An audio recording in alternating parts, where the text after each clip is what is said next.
कि आखिर जब इतना विस्तार हो रहा है तो उसके पैसे, फाइनेंसिंग संसाधन कहां से आएंगे। ये ठीक है कि जब इसको विस्तार करते हैं, इसके निर्माण में हम आगे बढ़ते हैं, तो इसमें हमारी इकोनॉमी वो भी घूमती है, हमारा रोजगार भी बढ़ता है, हमारा टेक्निक भी हम सीखने की और कोशिश करते हैं, रिसर्च भी बहुत होती है।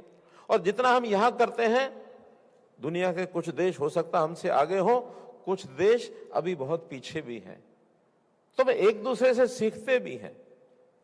इसी प्रकार की जो कॉन्फ्रेंसेस होती हैं, उसके अंदर इन विषयों के ऊपर हम विचार करते हैं।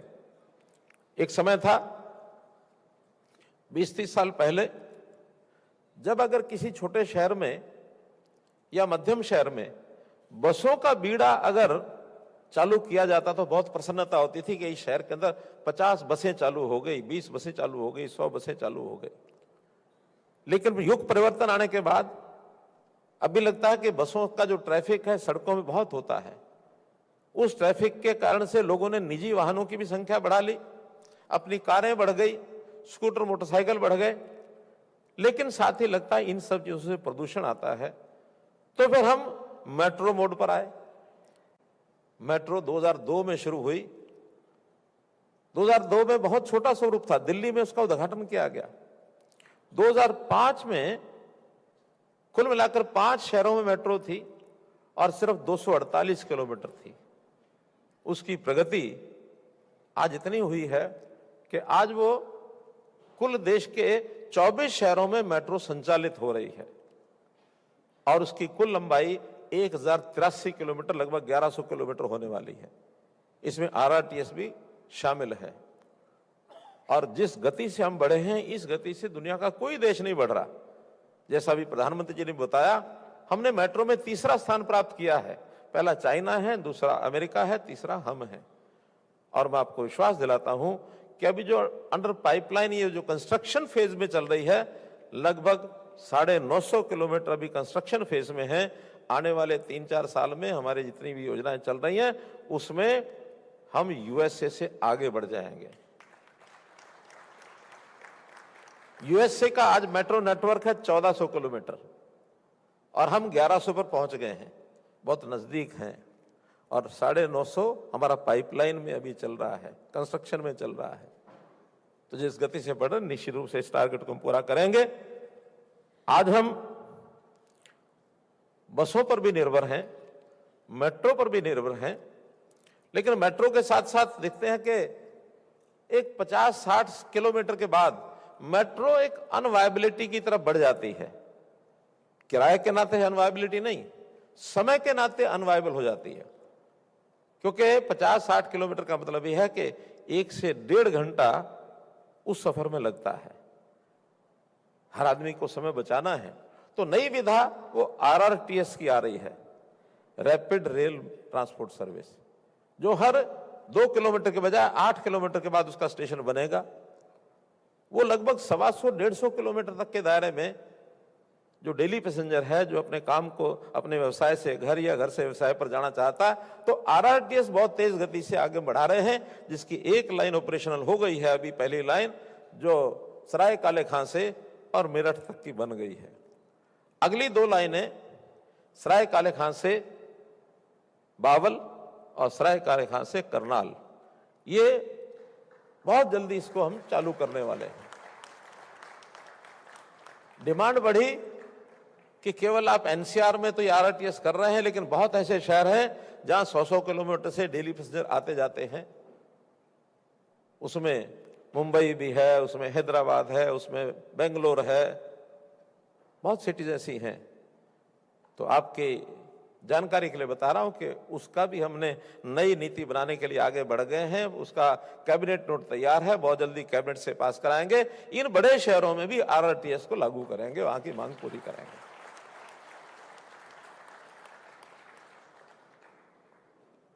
अब विषय आता है कि मेट्रो से हम पहुंच तो जाते हैं, RRTS से हम एक स्टेशन पर पहुंच तो जाते हैं, लेकिन वहां से अपने घर आने जाने में भी ट्रैफिक की भरमार है।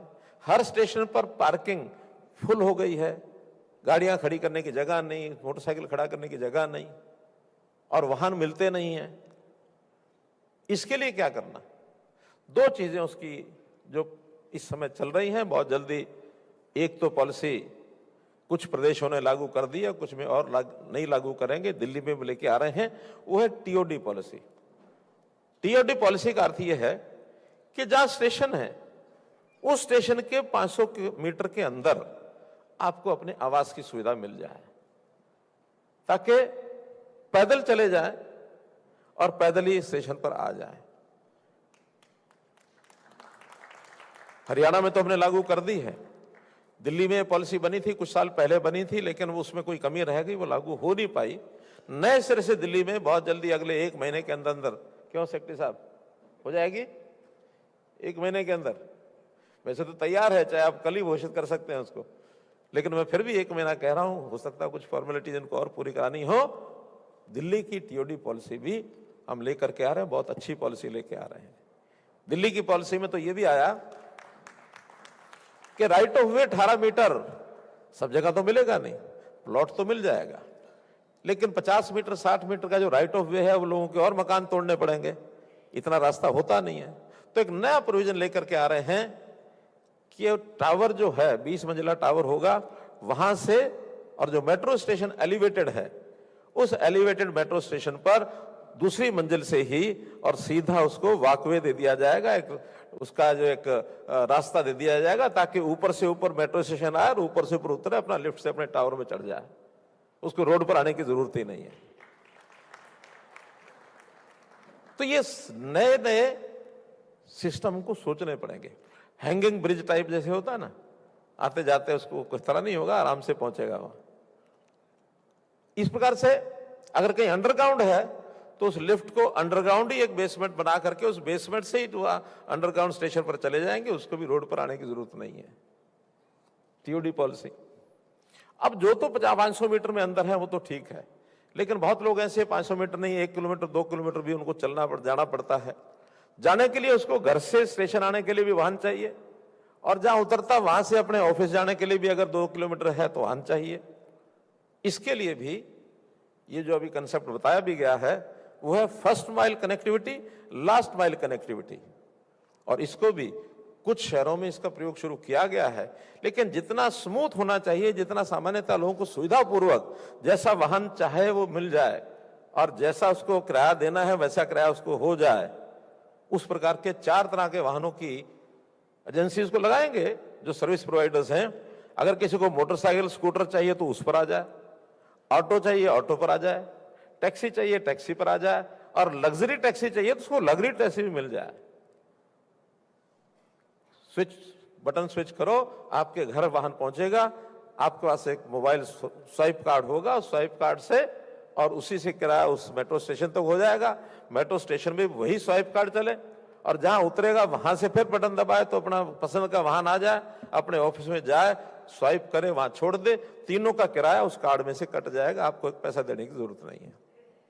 अब इसको जिससे मैंने चर्चा की, जो लोग खास करके गाड़ी चलाने वाले वो कहते हैं हमारी तो बहुत से संकट दूर हो जाएंगे अगर इसमें हमारा महीने का यानी 30-40 हजार भी खर्च हो जाता है। अच्छी गाड़ी वालों की बात बता रहा हूं, क्योंकि वो कहते 30 हजार का तो हमारा ड्राइवर है, खाली मैं गाड़ी क्यों रखूंगा।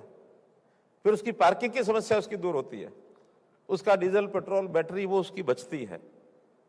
एक जरूर उन्होंने विषय रखा कि जब हम उस मेट्रो में जाते तो भीड़ इतनी होती है कि हमको उसमें असुविधा होती है। हम जो कार का हमारा जो चाहे ड्राइवर चला रहा है, हमारा बैठ के जाने का अपना एक सुख है, वो कैसे मिलेगा। तो मैंने हमारे मेट्रो वालों को कहा है कि एक प्रयोग करिए कि पहले एक बोगी में उसका आधा भाग, चाहे 10 सीटें लग्जरी सीटें बना दो, किराया 4 गुना ले लो, कोई दिक्कत नहीं। क्यों, ठीक रहेगा। कोई उसको आनंद चाहिए, पैसा ले, उससे क्या दिक्कत है। उसको पैसा खर्च करेगा, वो 500 रुपया 1000 रुपया रोज खर्च करने के लिए तैयार है, लेकिन उसको पब्लिक ट्रांसपोर्ट सिस्टम आप दें कोई। दिल्ली में एक और प्रयोग कर रहे हैं, पॉड टैक्सी। पॉड टैक्सी में छोटी टैक्सी होगी, हवा में चलेगी, 6 से 10 सवारियां उसमें बैठेंगी और वो एक वायर पर चलेगी। उस वायर पर चलेगी या ट्रैक पर चलेगी, जैसा भी सिस्टम बनेगा उस ट्रैक पर चलेगी। और जो भीड़े इलाके हैं, पुरानी दिल्ली टाइप, जहां गाड़ी जा ही नहीं सकती, पैदल भी नहीं निकल सकते, ऐसा ऐसा एरिया है। तो ऐसे भीड़ भाड़ वाले जो शहर हैं, उन शहरों में पावर टैक्सी के उनको एक पिलर के ऊपर ट्रैक बनाना है, या दूसरा सिस्टम उसका क्या हैंगिंग वायर क्या बोलते हैं, रोपवे टाइप। तो ये भी एक सुविधा हम शहरों में लेकर के आएंगे तो निश्चित रूप से हमारे जो सिटीजन है उसको एक इजी मोड ऑफ ट्रैवलिंग ये उसको मिले, इसके लिए भी हमको आगे काम करना पड़ेगा। और मैं समझता हूं कि ये सारी चीजें अगर हम करेंगे तो इससे पोल्यूशन कम होगा। यानी खाली मेट्रो चलाने से ही, एक स्टडी ये बता रहे हैं कि पोल्यूशन के जो कण हैं वाहनों के कारण जो हवा में रहते हैं, 7 लाख पोल्यूशन के कण ये कम हुए हैं। ये दिल्ली का सर्वे है। दिल्ली प्रदूषित शहरों में माना जाता है। और भी जो बड़े बड़े शहर हैं जहां प्रदूषण है, वहां इन चीजों की पब्लिक ट्रांसपोर्ट सिस्टम की बहुत बड़ी आवश्यकता है। जहां तक दिल्ली मेट्रो में एक साल के अंदर 27 करोड़ घंटे ये लोगों के ट्रेवलिंग के बचे हैं। यानी जो स्कूटर मोटरसाइकिल पर जाने के बाद, कारों में जाने के बाद 2-2 घंटे 3-3 घंटे जाम में फंसे रहते हैं, वो जाम में नहीं फंसते हैं। निश्चित समय पर मेट्रो से बैठते हैं, निश्चित समय पहुंच जाते हैं। उनको मालूम है कि मेरा इतने स्टेशन है तो इतनी देर में पहुंच जाऊंगा। समय की बचत बहुत होती है।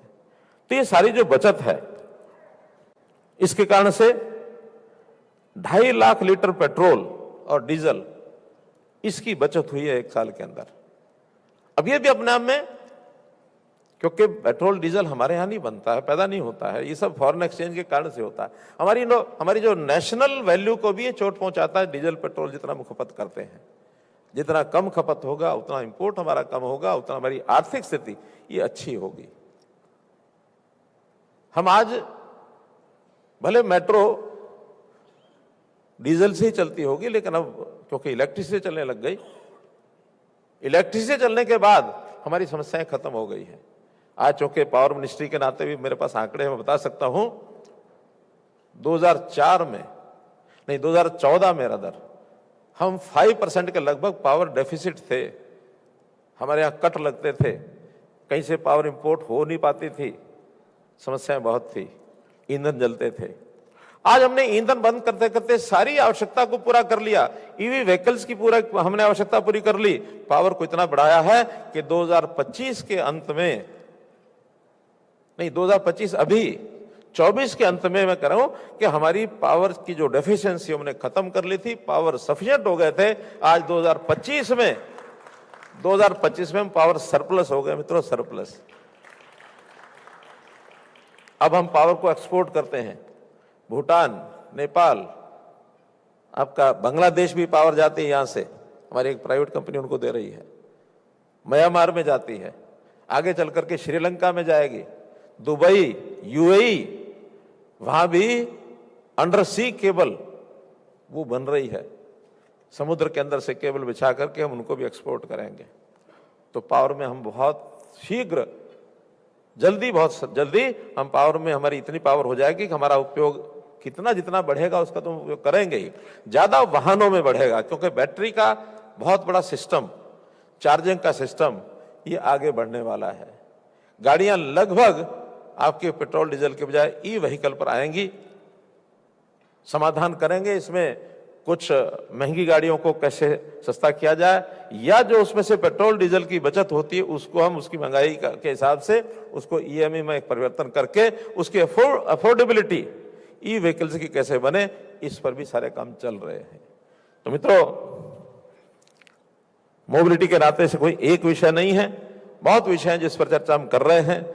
बसेस का जहां तक विषय है, ई बसेस, पीएम ई बस सेवा, 10,000 बसेस के लिए हमने जो अभी एक प्रयोग शुरू किया, प्रयोग क्या माने कार्यक्रम है, और सभी स्टेट्स को बसें दी जा रही हैं। उसमें से 9,360 बसें इस 10,000 में से जो सैंक्शन हो गई हैं, 600 साढ़े 600 बसें हैं। जो भी स्टेट डिमांड करेगा उनको पूरा करेंगे। और इसके ऊपर भी हमने 1,000 करोड़ रुपए से ज्यादा इसके ऊपर खर्च किया है, इस पर सब्सिडी भी देते हैं। तो ऐसी ई बसेस का भी प्रयोग हम कर रहे हैं।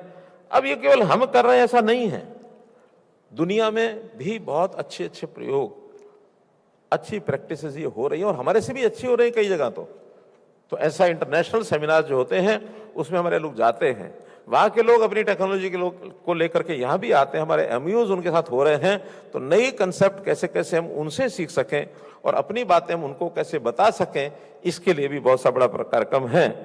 जैसे अभी डेनमार्क, नॉर्वे, स्कॉटलैंड, सिंगापुर, इन जैसे देशों में loop metro design, Copenhagen city ring जिन, Oslo ring line, Glasgow subway, इसी प्रकार step free access, tactile flooring, AI आधारित सुरक्षा प्रणाली, हेल्पिंग हैंड स्कीम, ये कई ऐसी स्कीमें हैं जिनका अलग अलग प्रकार से इनका उपयोग हो रहा है। जो एक्सपर्ट लोग हैं वो इसको जानते हैं सब, और मैं समझता हूं 2 दिन में बैठ करके जरूर इसका विचार करेंगे। 3 दिन हमारे चलने वाला है, ऐसी नई स्कीमें हमारे यहाँ कौन सी लागू हो सकती हैं, इसका जरूर विचार करें।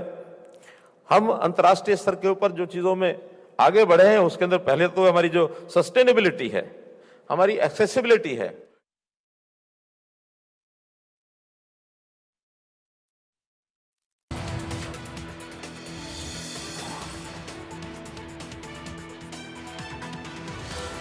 बड़ी खबर आपको बता दें, केंद्रीय आरंभ इस वक्त की बड़ी जानकारी, देश भर के 1500 से अधिक डेलीगेट्स शामिल, परिवहन के आधुनिक संस्थानों पर चर्चा।